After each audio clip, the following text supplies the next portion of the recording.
Hello, everyone. I'd like to give a warm welcome to all of you out there. My name is Renee, and you're watching a video about health for today. Believe it or not, God really does care about your health. In 2022, just about anywhere you look, sickness and disease are on the rise. In America, 4,000 times a day, someone has a heart attack. A new diabetic is discovered every 50 seconds, and 1 out of every 4 people have cancer. That's 25% of the American population. There's also a rise in the number of strokes per year, gastrointestinal problems, arthritis conditions, lung problems, lupus, multiple sclerosis, and the list goes on. The question is, why? Many people believe that God is to blame, but is this really the case? In the Bible, in 3 John 2, we're told, "Beloved, I wish above all things that thou mayest prosper and be in health, even as thy soul prospereth." Disease is an effort of nature to free the system from conditions that result from a violation of the laws of health. In case of sickness, the cause should be ascertained, unhealthful conditions should be changed, wrong habits corrected. Then nature is to be assisted in her efforts to expel impurities and to reestablish right conditions in the system. That's Ministry of Healing, page 127, paragraph 1. Then also in Ministry of Healing, the next paragraph says, pure air, sunlight, abstemiousness, rest, exercise, proper diet, the use of water, trust in divine power, these are the true remedies. Every person should have a knowledge of nature's remedial agencies and how to apply them. It is essential both to understand the principles involved in the treatment of the sick and to have a practical training that will enable one rightly to use this knowledge. Then in Child Guidance, page 361, paragraph 2, it says, we should educate ourselves not only to live in harmony with the laws of health, but to teach others a better way. So that is my goal here, is to teach you a better way, to teach you God's way from the Bible and the Spirit of Prophecy. We're also told in 11 Manuscript Release, page 187, paragraph 3, become more intelligent in regard to the laws of life. How do we do that? We educate people in the laws of life so they can know how to preserve health. MM 259, paragraph 3. It also says in Ministry of Healing, page 128, it is the duty of every person for his own sake and for the sake of humanity to inform himself in regard to the laws of life and to conscientiously obey them. Also, 7T 137, paragraph 1 says, true religion and the laws of health go hand in hand. KC, page 20, paragraph 4 says, you are to apply the laws of health. You are to apply the laws of life and health to your own case. In violating the laws of health, even in doing the service of God, you misrepresent your Maker. So today I'm going to be talking to you about air. God wants us in health, and before sin ever entered into this world, God made a pure atmosphere for us. He put our first parents, Adam and Eve, in the outdoors where they could breathe in the invigorating air of heaven. Air is the most essential element needed to sustain life. The strength of the system is in great degree dependent upon the amount of pure, fresh air that we breathe. How can oxygen, which is vital for life, help us to regain and retain our health?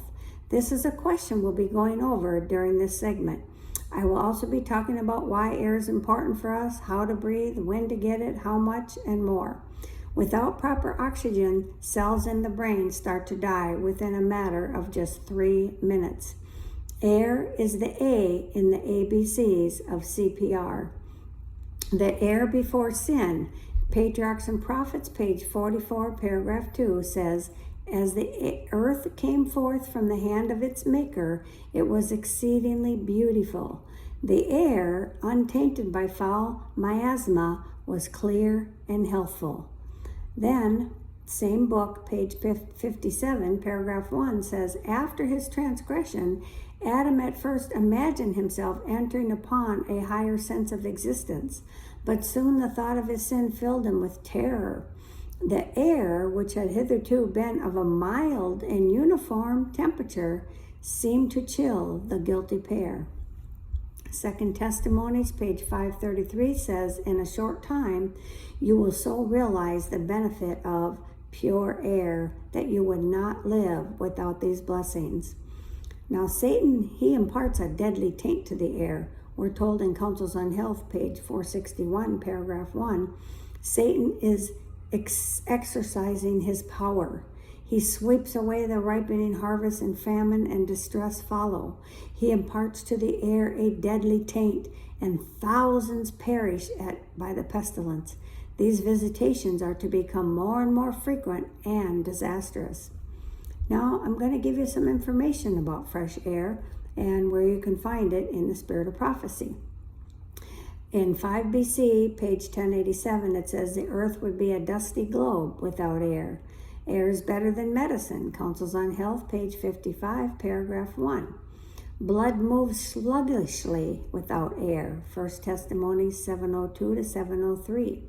Blood purification requires.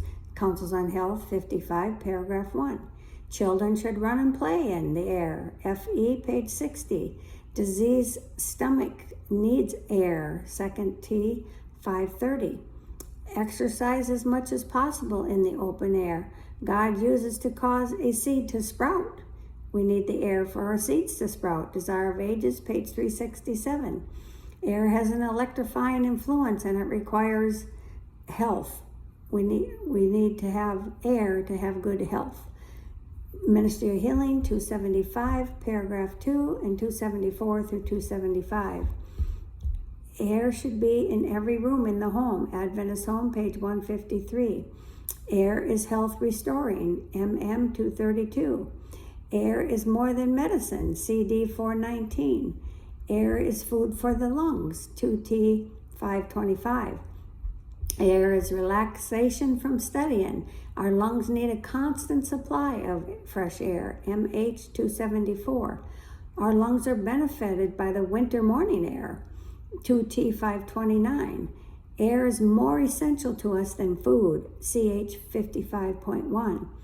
We need to know how to breathe properly. Second Selected Messages 287. We need to take full and deep aspirations of air. MH 272. The night air is not injurious as many think. 2T 527 to 528.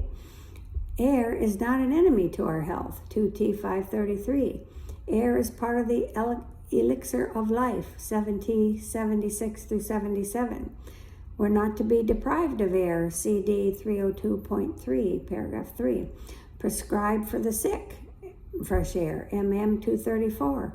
Pure blood requires air. MH 293. It's a remedial agency. 2SM 291 and MH 127, paragraph 2. Our skin surface needs to breathe fresh air. 1T 701. Air is tenfold more beneficial outdoors than indoor. FE 73, paragraph 3. Air is very beneficial to ride in. 3T 75. We need to walk daily in the air. CH 52. And we are indebted to God for air. CS 17. Now, who needs air? Well, aged persons need it. MH 275 says. Babies need it. 2SM 465, paragraph 2. But be sure the baby is protected from a draft of air. Second Selected Messages 465, paragraph 2. Air. Who needs air? Great for sick persons. Counsels on Health, page 55, paragraph 1. And invalids should begin to moderately take in air. 2T 535. Also, lung fever patients need air. 2SM 305. Ministers need air. 3T 489. Nurses need air. MH 219. Persons of sedentary habits need air. MH 240. Physicians need it. Sick persons need it. MH 264. Students need it on a regular basis. Education 208. Teachers need it. 3T 489. And women need it. MH293. Also, fresh air is to be in our churches. It says in Ministry of Healing, page 274, paragraph 2, neglect of proper ventilation is responsible for much of the drowsiness and dullness that destroy the effect of many a sermon and make the teacher's work toilsome and ineffective. The importance of fresh air, we're told, is without proper oxygen, cells in our brain can start to die within a matter of just 3 minutes. Negative ions are a must for proper health. The air in our homes, if not aired out daily, are the positive ions that lead to many unhealthful conditions. Exercise and a free abundant use of the air and sunlight would give life and strength to a emaciated invalid, 2T 530. Paragraph 2. Now, the benefits of fresh air. While our appetite is excited by fresh air, 1T 702, our blood circulation is improved, 1T 702. Blood is cleansed by fresh air, MH 271. Our body is refreshed by fresh air, 1T 702. Our body is wholly electrified by fresh air, 1T 701. Our body is wholly invigorated by fresh air, MM 232. Our digestion is aided by fresh air, 1T 702. Distracted brain is quieted by fresh air, and our health is improved by fresh air, ML 139. Our mind is influenced by fresh air, 1T 702. A sound sleep is induced by fresh air, 1T 702. And vital organs are invigorated by fresh air, ML 139. Councils on Health says fresh air will prove far more beneficial to sick persons than medicine and is far more essential to them than their food. They will do better and will recover sooner when deprived of food than when deprived of fresh air. That's page 55, paragraph 1. Now, how long does it take to see the results of getting fresh air? Well, in Second Testimonies, page 533, it says, in a short time, you will so realize the benefit of exercise and pure air that you would not live without these blessings. Now, what happens if we lack fresh air? What does that lead to? Well, we're told in 1T 703, acute diseases can happen. Our blood moves sluggishly without fresh air, 1T 702 and 703. Our blood is poisoned by it. Our body is weakened, MH 274. Our brain is enfeebled by 2SM 436. Depression, 2SM 459, paragraph 2. Diseases are caused from CH 62. Our entire system suffers from a lack of 2T 526. Fevers, 1T 703. Our health is injured by Councils on Health, 173 through 174. Lack of fresh air leads to self-murder. Our liver is diseased by it, 1T 701. Lungs are diseased by it, 1T 701. Thousands are dead from lack of fresh air, CD 419. Our vital organs are weakened by it, 4SGA-138. And weakness in the body from lack of fresh air, First Testimonies 702 to 703. So what makes the air impure? Well, a filthy premise can cause the air to be impure, we're told in Councils on Health, page 63. And dog or cat feces near the house, dead leaves, sewage system. Many breaths can poison the air, 2SM 436. Overheated rooms can cause the air to be impure, First Testimonies 590 and 701. And we're also told that we should so accustom ourselves to the air that you will not be under the necessity of having the mercury higher than 65 degrees. That's in 1T 702. So don't have the heater higher than 65 degrees in your house. Smoke and dust in the air endangers our health, MH 262. Stove heat destroys vitality of fresh air in the home, 2SM, page 305. Tobacco users poison the air, MH328. Even the breath of smokers can even poison the air. Use of alcoholic liquor causes the air to be poisoned, MH328. Waste from our lungs poison the air, 4SGA, page 143. And waste from pores of skin poison the air, again, the same book, 4SGA 143. So what about opening your windows during the rainy and cold season? Well, we're told in HR February 1st, 1874, paragraph 9, during the rainy season in California or anywhere else, when the sun does shine, we should make the most of it. Every room in our dwelling should be daily thrown open to the healthful rays of the sun, and the purifying air should be invited in. This will be a preventative of disease. Also, Health Reformer, February 1 again, 1874, paragraph 7 says, many seem to think if they exclude the air from their rooms because it is damp and foggy, they have an atmosphere in their house perfectly safe to breathe. But we have to breathe in damp and foggy days as well as in sunny weather. We must accept the air which God gives us, which is subject to atmospheric changes, sometimes dry and invigorating, while again it is damp, chill, and penetrating. We must meet these changes as they come and make provision best we can to guard ourselves from the effects of damp and chilly atmosphere and not subject ourselves to a greater evil by breathing air over and over again that has lost its vital properties. Now another quote, same place, only paragraph 11. Fresh air during the day in storm as well as in sunshine. It is certainly more pleasurable to have days of sunshine than those that are damp and foggy. But we must breathe in damp, unpleasant weather as well as in sunshine. We should labor to have the air in the house pure as possible. Even during the rainy season in California, I shall plead for fresh air. When does it get cool and damp? 1T702 says you should so accustom to the air that you will not be under the necessity of having the mercury higher than 65 degrees, as I mentioned earlier. And CTBH 104 paragraph 1 says to wear extra clothing if you feel chilled. Here's the quote, evening, it may be necessary to guard against chilliness by extra clothing. So what we do if we're cold, we put on an extra layer, and be sure you layer equally because you don't want to be unequally layered, as that's not good for the heart. So if you put an extra layer on top, you need to put an extra layer on the bottom and on your feet.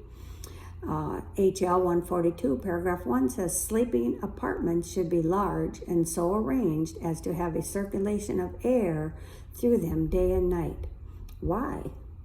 Rooms that are not freely ventilated daily, we're told, this is HL page 142, and bedding that has not been thoroughly dried and aired are not fit for use.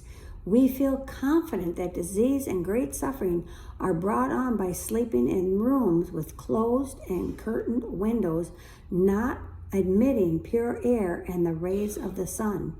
The room may not have an airing for months, nor the advantages of a fire for weeks, if at all. It is dangerous to health and life to sleep in these rooms until the outside air shall have circulated through them for several hours, and the bedding shall have been dried by the fire, or today a portable heater you can use. Unless this precaution is taken, the rooms and bedding will be damp. Every room in the house should be thoroughly ventilated every day, and in damp weather should be warmed by fires. Every room in your dwelling should be daily thrown open to the healthful rays of the sun, and the purifying air should be invited in. This will be a preventative of disease. Mildew and mold would be prevented. The confined air of unventilated rooms meet us with sickening odors of mildew and mold and the impurities exhaled by its inmates. The emanations from damp, moldy rooms and clothing are poisonous to the system. Then MM 262 paragraph 2 says, to neglect to let into every room in the house God's pure air and sunshine shows a lack of faith in him. Also see Luke 18:8. Wow, did you hear that? It says it shows a lack of faith in God. Wow. Well, many of us might have a guest room in our house, and they need to have fresh air every day too. We're told in Ministry of Healing, page 275, the guest chamber should have equal care with the rooms intended for constant use. Like other bedrooms, it should have air and sunshine and should be provided with some means of heating to dry out the dampness that always accumulates in a room that's not in constant use. Whoever sleeps in a sunless room or occupies a bed that has not been thoroughly dried and aired does so at the risk of health and often of life. Another quote, HR, April 1, 1871, paragraph 7 says, I have visited in families where it would have been a pleasure for me to remain overnight, but I could not do this without endangering my health. They did not feel the importance of ventilation and sunlight. The dread of being obliged to occupy a sleeping apartment that had been closed for days, not admitting these necessary blessings, has led me frequently to deprive myself of the privilege of remaining with dear friends for any length of time. Windows and blinds have been closed, keeping out air and sunshine until I have felt dizzy and faint, wholly unfitted to benefit the family or to receive benefit. Now, there's ill effects of sleeping without fresh air. Second Selected Messages, page 463 says, sleeping apartments should be large and so arranged to have air circulation through them day and night. Those who have excluded the air from their sleeping room should commence their course immediately. They should let air in by degrees and increase its circulation until they can bear it winter and summer with no danger of taking cold. The lungs, in order to be healthy, must have pure air. Second Selected Messages, page 463, paragraph 2 says, those who have not had a free circulation of air in their rooms through the night generally awake feeling exhausted, feverish, and know not the cause. It was air, vital air, that the whole system required, but which it could not obtain. Upon rising in the morning, most persons would be benefited by taking a sponge bath, or if more agreeable, a hand bath, with merely a wash bowl of water. This will remove impurities from the skin. Then the clothing should be removed piece by piece from the bed and exposed to the air. The windows should be opened and the blinds fastened back and the air left to circulate freely for several hours, if not all day, through the sleeping apartments. In this manner, the bed and clothing will become thoroughly aired and the impurities will be removed from the room. Now, night air is essential. We're told in Health Reformer, February 1st, 1874, paragraph 11, I plead for fresh air in the night. Same place, Health Reformer, paragraph 10 says the idea that night air is unhealthful and must be excluded from our sleeping apartments is a mistake. In the night, God designed that we should breathe night air, for we have no other.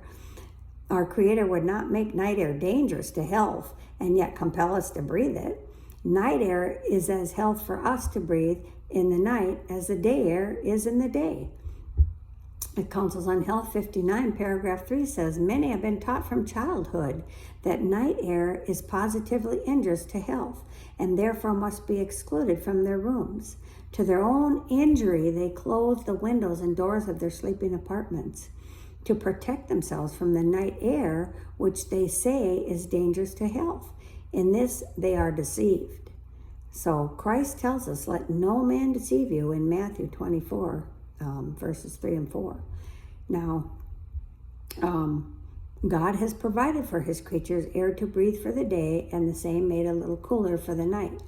In the night, it is not possible for you to breathe anything but night air. The question is, shall the night air we breathe be pure, or is it improved after it has been breathed over and over? Is it for our health to breathe the polluted night air of this car? The exhalations thrown off by the lungs and bodies of men steeped in tobacco and alcohol pollute the air and endanger health. And yet nearly all the passengers sit as indifferent as though inhaling the purest atmosphere. God has wisely provided for us that in the night we should breathe night air, and in the day, the air of the day. If we fail to answer the plan of God and the blood becomes impure, our wrong habits have made it thus. But the air of the night, breathed in the night, will not of itself poison the current of human life. Many are suffering from disease. Well, I'm sorry, that last paragraph was 2T, page 527, paragraph 3. Then Counsels on Health 59, paragraph 3 says, many are suffering from disease because they refuse to receive into their rooms at night the pure air. So now be sure not to sit under a draft either, because if your bed is directly underneath a window, then opening a window in the next adjoining room would be helpful. So how do we properly breathe? Well, Ministry of Healing, page 127 says, pure air, sunlight, abstemiousness, rest, exercise, proper diet, the use of water, trust in divine power, these are the two remedies. Every person should have a knowledge of nature's remedial agencies and how to apply them. Pure air, and with a precious knowledge of how to breathe, Second Selected Messages, 287, paragraph 4. The lungs should be allowed the greatest freedom possible, we're told in VSS 191, paragraph 2. Their capacity is developed by free action. It diminishes if they are cramped and compressed. Second Selected Messages 287, paragraph 4 says, nature will want some assistance to bring these things to their proper condition, which may be found in the simplest remedies, especially in the use of nature's own furnished remedies, pure air, and with a precious knowledge of how to breathe. Now, don't wear tight clothing that restricts your lungs, and don't smoke, because that truly affects your breathing. In order to have good blood, we must breathe well, Counsels on Health says, page 59. Full, deep inspirations of pure air, which fill the lungs with oxygen, purify the blood. They impart to it a bright color and send it a life-giving current to every part of the body. So a good respiration soothes the nerves, stimulates the appetite, renders digestion more perfect, and induces sound, refreshing sleep, we're told in Ministry of Healing 272, paragraph 1. We also must have proper posture for proper breathing. ML 128, paragraph 2 says, it is a great thing to ensure health by placing ourselves in right relations to the laws of life. In the same book, paragraph 3 says, among the first things to be aimed at should be a correct position, both in sitting and standing. God made man upright, and he desires him to possess not only the physical, but the mental and moral benefit and grace and dignity and self-possession, the courage and self-reliance which an erect bearing so greatly tends to promote. Also, we're told in Education, page 198, paragraph 4, the one who sits and stands erect is more likely than others to breathe properly. Impress the importance of deep breathing, and while the importance of deep breathing is shown, the practice should be insisted upon. Let exercises be given which will promote this, and see that the habit becomes established. Now I want you to think of a balloon. When you blow it up, it expands, and when you let the air out, it deflates. That's how we should be breathing. When you breathe in, your stomach should go out. When you exhale, your stomach should go in. Most people do the opposite, so practice breathing correctly is very important. Now, the benefits of good respiration is it purifies the blood, imparts it to a brighter color, and it sends the blood a life-giving current to every part of the body. It soothes the nerves, stimulates the appetite, helps with sound sleep and digestion, electrifies the whole body, refreshes the system, gets rid of impurities, is life to the skin, and it helps with our mind, and it helps with cold, fevers, and lung diseases. Now, here's some things that can restrict proper flow of air to your lungs. Smoking, certain medications, food colorings. It can act like an allergic reaction and not get the air flowing. Allergies, lack of exercise, close windows, poor ventilation, and many others as well. Deep breathing is very good for the body. In Education 198, it tells us that. All those things that we talked about, how it promotes digestion and induces your sound sleep and all of that, that's from Education. Now, here's some other things to keep in mind. Review and Herald, October 18, 1881 says, every law governing the human system is to be strictly regarded, for it is as truly a law of God as is the word of Holy Writ. And every willful deviation from obedience to this law is as certainly sin as violation of the moral law. Wow, that's a powerful quote. It says also in Counsels on Diet and Foods, page 17, paragraph 3, it is as truly a sin to violate the laws of our being as it is to break the 10 Commandments. To do either is to break God's laws. So we need to also have plants in our home that purify the air. Some good things to have in your home are pine, cedar, and fir trees. All needle leaf trees are excellent to have in the area where you live. Those, of course, would be outside your home. And we're told in Counsels on Health, page 170, paragraph 2, how grateful to weary invalids accustomed to city life, the glare of many lights and the noise of the streets, are the quiet and freedom of the country. In the country where they could sit in the open air, rejoice in the sunshine, and breathe the fragrance of the trees and flowers. There are life-giving properties in the balsam of the pine, in the fragrance of the cedar and the fir, and there are other trees that are health-promoting. Let no such trees be ruthlessly cut down. Cherish them where they are abundant and plant more where there are but few. Because of massive spraying of chemtrails and living in the country where there's lots of the above-named types of trees, it would be conducive to health. It's also great to have houseplants, like I said, in your home, and I will be providing some links for where you can get a list of those plants. And there should be one plant for every 100 square feet in the home or office building. There's a health article that says open the windows and get plants. Now, keep these last couple things in mind. Study and teach laws of preventive medicine. There is now positive need to interestedly instruct those who look for them for medical skill to ascertain the cause of their infirmities. They should call their attention in a special manner to the laws which God has established, which cannot be violated with impunity. They dwell much on the working of disease, but do not, as a general rule, arouse the attention to the laws which must be sacredly and intelligently obeyed to prevent disease. That's MM 223, paragraph 2.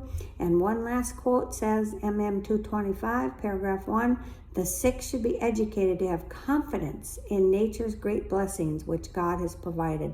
And the most effective remedies for disease are pure soft water, the blessed God-given sunshine coming into the rooms of the invalids, living outdoors as much as possible, having healthful exercise, eating and drinking foods that are prepared in the most healthful manner.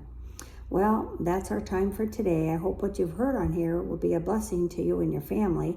And until next time, may the good Lord bless and keep you. And remember, God loves you and wants you to be in health.